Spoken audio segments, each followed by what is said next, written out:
Í þessu myndbandi ætla ég að setja upp kerfið.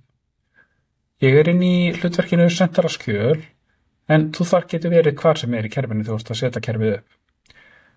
Ef þú ert að setja kerfið upp af AppSource, þá kemur valmöguleikinn sem ég sýni þér núna eftir smá sjálfkrafa upp. Við köllum þennan valmöguleika í kerfinu Álf.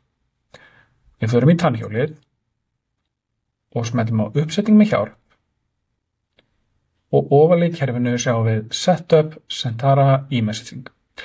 Ég smelli á hluti. Ég fæ upp skilabóðin uppsetning með hjálp fyrir Setup Sentara e-messaging þegar lokið og keyri hann aftur.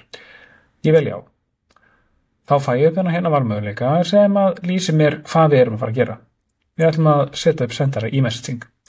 Ég vel áfram. Í þessu tilfelli hef ég sett upp kerfið Sentara e-messaging með íslenskri viðbót.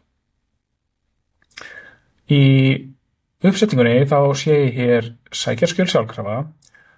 Ef ég aðili sem með svo kallaðan delegated admin eins og ráðgjafar oft með, þá vil ég afhaka þessa hér 2 valmöguleika þar sem þeir kveikja á vinnuflæði í kerfinu sem að Microsoft leyfir ekki að kveikja á af ráðgjafa. Ef þú ert endanotandi, endilega hafðu kveikt á þessu. Athugaðu að notandinn sem setur upp kerfið mun keyra vinnsluröðuna af kerfinu og þarf þess vegna alltaf að vera með Business Central leyfi. Ég fer svo í auðkenni til að móttaka skjöl ef að ég hef fengið leiðbeiningar frá Sentara eða ráðgjafa að setja gildi hér, þá setja ég inn gildi. En almennt fyrir flest fyrirtæki viljaðu móttaka öll fyrirtæki sem að skilir ekki leyfir. Virkja ytri viðhengi förum við yfir í sér myndbandi þar sem að við getum geymt öll viðhengi í Business Central í skeytamailara til að spara okkur pláss í Business Central. Fyrir íslensk fyrirtæki sem eru að nota Sentara e-messaging viljum við hafa haka við nota kennitölu lánardrottins sem númer lánardrottins. Ástæðan fyrir því að þá munum við afrita gildi númersins yfir í kennitölureit sem komin í Business Central. Nota auðkenni fyrirtækis sem númer viðskiptamanns gerir sama hlutin nema fyrir viðskiptamann. Fylla út yðartilvísun sjálfkrafa þar sem að Business Central vill fá yðartilvísun eða buyer reference fyllt út á öllum sölureikningum.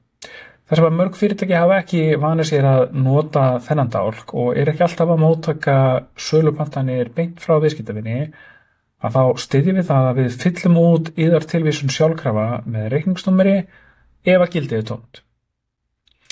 Þegar við erum að móttaka reikninga getum við haft leita eftir vörunúmeri seljanda sem mun reyna að leita að vörunúmer seljanda þegar að það kemur inn reikningur og athugar hvort að það sé til sem númer vörunar. Ef að þú ert ekki að nota vörunúmer seljanda sem númer vöru, ekki haka hér við þar sem að þú getur verið að leita vörunúmer sem það sama og vörunúmer seljanda. Mynda PDF af söluskjali sem viðhengi, að þá myndast PDF af söluskjali sem viðhengi með rafrunarreikningnum þegar við sendum hann. Þetta gefur yfirleitt kaupanda mjög góða lýsingu á því hvað að fara að gerast.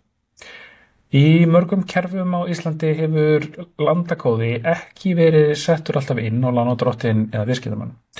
Í Peppol það nauðsyn að setja inn landakóða. Sjálfgefinn landakóði skal vera settur sem is að öllum líkindum. Við förum hérna í lönd, setjum inn is, sjáum það Æsland og þá fáum við valmöguleika. Þá ef að landakóði tómur á viðskiptamann eða lánardrottni, fyllum við hann út sjálfkrafa sem is. Stilltu sjálfgefna skattategund þýðir að við munum setja sjálfgefna skattategund í vask bókunargrunni og munum fylla út gildið. Uppfærðu ISO-kóða og vaskkerfi þýðir að ákveðin gildi sem eru í landakóðatöflunni og vasktöflunni verða fyllt út. Til þess að geta sendt Peppol-skjöl þurfum við að senda nefnilega rétta alþjóðlega kóða og ef það sé ekki nú þegar í kerfinu að þá mæli ég með að haka hér. Fjárhagslykil afrúnunar notað þegar að myndast afrúnun við það að koma reikningum á milli kerfa. Ef að seljandi til dæmis að senda þér reikning og notar 2 aukastefi í afrúnun en þú notar 0, þá getur myndast smá auramismunur sem þarf að bóka. Í flestum fyrirtækjum til fjárhagslykil sem hægt að nota til þess að setja inn þennan afrúnunarlykil. Ef þú vilt ekki fá sér línu á innkaupaskjöl með afrúnun, skildu reitin eftir tóman.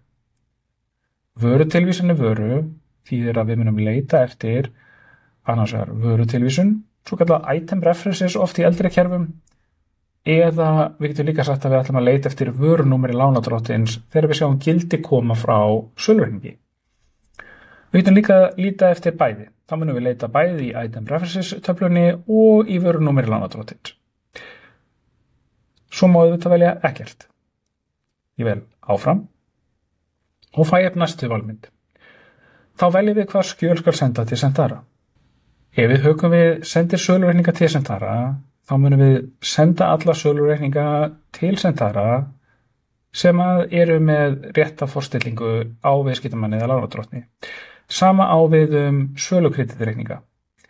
Til þess að síðan virkja verkflæðið sem sendir þessa reikninga sjálfkrafa yfir, þarf að haka hérna við senda söluskjöl í Peppol sjálfkrafa. Virkja verkflæð fyrir bókasleikla fyrir kerfigreind. Þá tökum við bókasleiklana úr trénu hjá fyrirtæki og þegar reikningar koma inn þá setjum við það lykla sem við höldum að stemmi við. Samstilla byrðir notað fyrir vefverslanir og þá valin hérna kóti birgðageymslu. Við veljum áfram.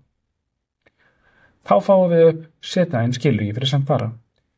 Skilríkið aðgengilegt í þjónustuvef eða fengið frá Sentara. Við veljum velja skrá, velja skírteini og finnum svo skjalið. Hér ég með skjalið hérna efst uppi sem ég fékk frá Sentara. Ég vel skjalið og sé það kemur inn. Hér fæ ég innihald skilríkis. Innihald skilríkis venjulega CN og svo jafnt og kennitala. Ekki þarf að hugsa sérstaklega gildistíma skilríkis, það sjálfkrafa endurnýjað. Veljum áfram og þá fáum við uppsetningu í lokið. Veljum ljúka. Ef það sé þegar til uppsetning, þá býður kerfið upp á að við getum lesið aftur inn og yfir uppsetninguna sem nú þegar til. Ég ætla að velja já hér, þar sem ég búin að stilla kerfið eins og ég vil hafa það stilt. Nú uppsetningunum lokið og við fáum lokið í hér.